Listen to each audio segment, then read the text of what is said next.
En el día de hoy, amigo oyente, llegamos al capítulo 2 de esta primera epístola a los tesalonicenses. Hemos llegado ahora a la segunda parte de esta epístola. Aquí tenemos el motivo y método de un verdadero testigo de Jesucristo. Y eso lo encontramos en los primeros 6 versículos. En este segundo capítulo de la primera epístola a los tesalonicenses, estamos observando la venida de Cristo, que es la esperanza que obra. Este es el rapto de la iglesia, la venida de Cristo por su iglesia. Y no es una doctrina para discutir, es una doctrina para vivir. Y desafortunadamente tenemos demasiadas personas hoy que creen que el Señor Jesucristo viene después de la tribulación. Hay también aquellos que piensan que Él va a venir antes, y otros que creen que Él vendrá durante la tribulación. Y también hay otros que creen que Él no va a venir. Y sin embargo dicen que ellos confían en Él como Salvador. Bien, para todos estos grupos, la pregunta importante es la siguiente: ¿cómo afecta su vida esa interpretación? ¿Hace eso algo por usted? No interesa a cuál punto de vista mantiene usted. Si no hace algo por usted, usted quizá debería cambiarlo y buscar un punto de vista que le ayude, algo que le motive a hacer algo. Así es que tenemos aquí el motivo y método del verdadero testigo de Jesucristo. Leamos pues el primer versículo de este capítulo 2 de la primera epístola a los tesalonicenses. Porque vosotros mismos sabéis, hermanos, que nuestra visita a vosotros no resultó vana. Ahora, esa última palabra, vana, quiere decir vacía, quiere decir sin resultados. Pablo dijo, cuando nosotros los visitamos, no lo hicimos con alguna proposición teórica nada más. Nosotros no llegamos a visitarlos y a declararles algo que era nuevo y algo que en realidad no les afectaba a ustedes para nada. Nosotros simplemente los entretuvimos por un tiempo y luego nos fuimos. No fue en vano, no fue algo vacío. Cuando Pablo llegó a Tesalónica, él sacudió a muchas personas y llevó a muchas personas al conocimiento salvador de Jesucristo. Y eso produjo que allí llegara a existir una iglesia. Así es que él está hablando aquí de algo que no es una filosofía, que no es una teoría, sino de algo que realmente obró en Tesalónica. Usted puede caminar por las calles de esa ciudad hoy. Ha cambiado mucho desde que la visitó Pablo, pero aún existe. El Evangelio anduvo por las calles de esa ciudad en una ocasión, y fue algo que entró a los corazones y a los hogares y en las vidas de los hombres y las mujeres de ese lugar.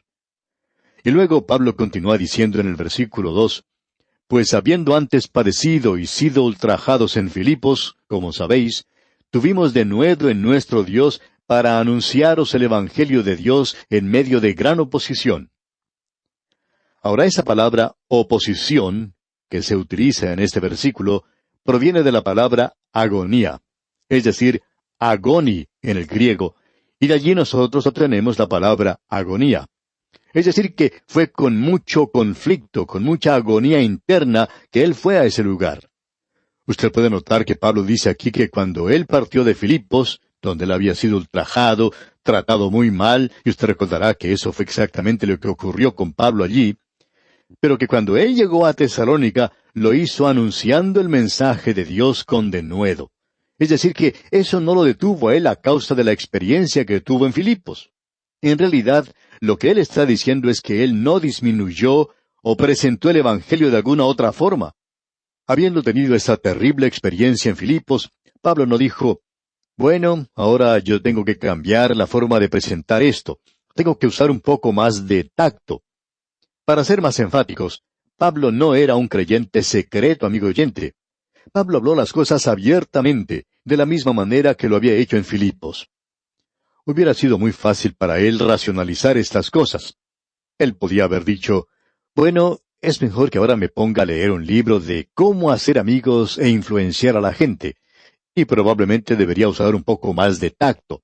Tendré que presentar estas cosas un poco más calmadamente, más suave. Sería mucho mejor para mí si hiciera eso. Pues bien, amigo oyente, eso no ocurría con Pablo. Él declaró el Evangelio y las experiencias que él padeció no le afectaron.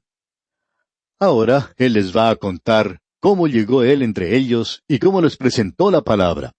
Esto es algo tremendo para nosotros. Es en realidad algo realmente sorprendente.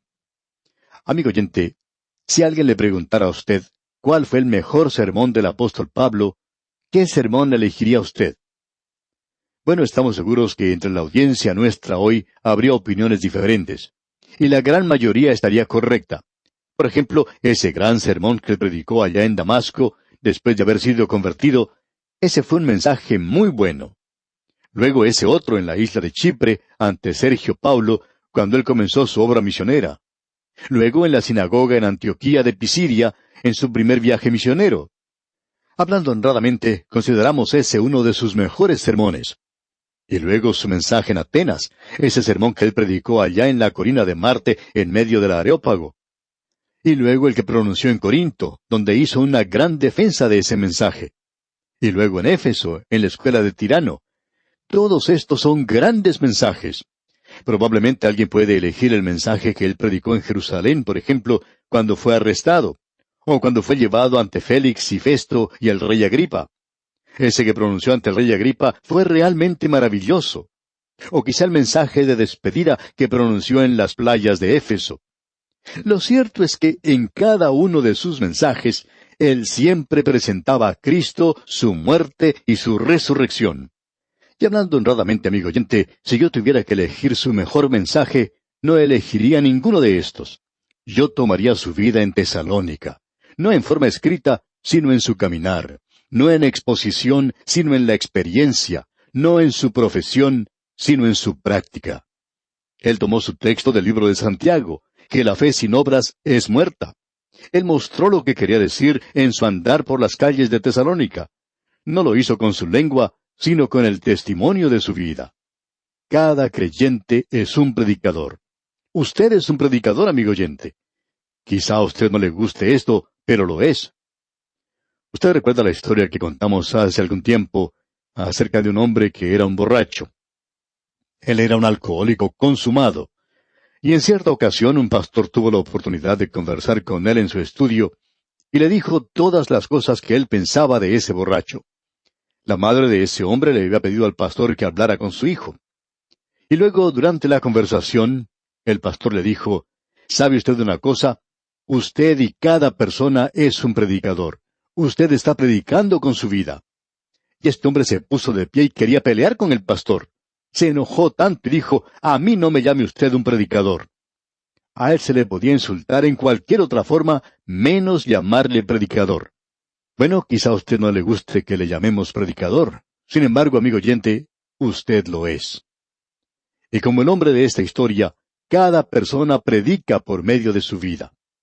Usted está diciendo algo, usted está comunicando un mensaje por medio de la forma de vivir suya. Usted no puede hacer nada en cuanto a eso. Quizá el que está observando su vida sea un niño en su propio hogar. Y esa es una de las razones por la cual vemos a tantos jóvenes en las calles y caminos hoy. Ellos miraron lo que sus padres estaban haciendo en el hogar y no les gustó lo que vieron y salieron a los caminos. Amigo oyente, permítame decirle, el sermón más grande que usted pueda predicar y llegará a predicar en su vida es por la forma de vivir suya. Pablo nos va a contar ahora en cuanto al sermón que él predicó en Tesalónica. Escucha lo que él dice aquí en el versículo 3 de esta primera epístola a los Tesalonicenses, capítulo 2. Porque nuestra exhortación no procedió de error ni de impureza, ni fue por engaño. El apóstol Pablo va a presentar aquí la relación que existía entre él y los de Tesalónica. En primer lugar, él va a decir que él era como una madre para ellos y que él los consolaba. Vamos a ver eso en el versículo 7. Luego, más adelante, veremos que él era como un padre para los de Tesalónica. Él los exhortaba como un padre en el versículo 11. Y luego veremos que él era como un hermano en el versículo 14, donde él les presenta un reto, un desafío. Pues bien, veamos entonces lo que nos dice aquí. En esta sección que estamos observando, él es como una madre para ellos. Aquí tenemos esta relación en la que él trata de consolarlos. En la primera parte del versículo 3 leemos, porque nuestra exhortación no procedió de error ni de impureza. El contenido de la exhortación no estaba adulterado. Pablo no le agregó nada al Evangelio. Él nunca lo hizo por nadie. Él nunca lo cambió para complacer a grupos diferentes. Una de las cosas que nos molesta a veces es que algunos predicadores presentan un buen mensaje del Evangelio en un lugar y luego van a otro donde también deberían presentar un mensaje claro del Evangelio. Sin embargo, no ocurre eso. Amigo oyente, eso no pasaba con el apóstol Pablo. Él dice, porque nuestra exhortación no procedió de error ni de impureza. Aquí se utiliza esa palabra impureza, y esto indica sensualidad. Lo que él está diciendo aquí es que eso no era motivado por la avaricia. Sus motivos eran apropiados, correctos. Él no fue a Tesalónica por la ofrenda que recibiría, o porque allí se haría famoso, o que él se beneficiaría por el ministerio de alguna forma. Él no fue a ese lugar por esas razones.